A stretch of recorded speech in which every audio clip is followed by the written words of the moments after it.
Naaresto sa buy-bust operation sa Davao City ang isang pulis at ang kanyang asawa. Nakuha sa kanila ang 11 pakete ng hinihinalang shabu.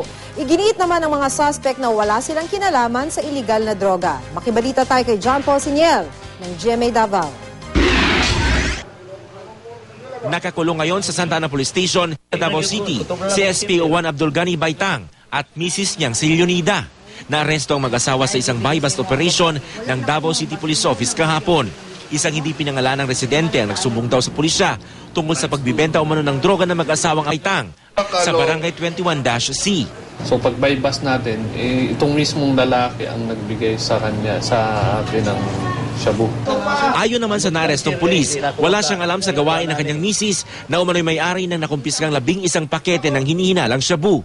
Nakaduha namin nag-away ana, pero ang sagot sa ako undang nawala na. Pero namurag nagasikreto. Di man ko pirmaminti na sa balay, sa gawas man ko pirmi. Nadamay gyud ko kaya siya. Itinanggi naman ng asawa ng pulis na may kinalaman siya sa bentahan ng droga. Wala, ma'am. Mamatay pa ko karong dahin, ma'am. Wa jud ko nagakuan anak, ma'am. Tinatayang 60,000 piso ang halaga ng nakumpiskang umano'y shabu.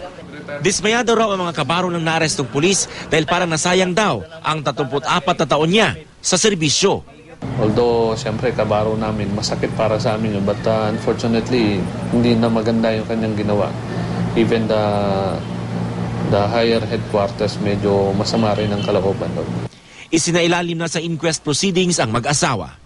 John Paul Siniel, Nagbabalita, Pilipinas.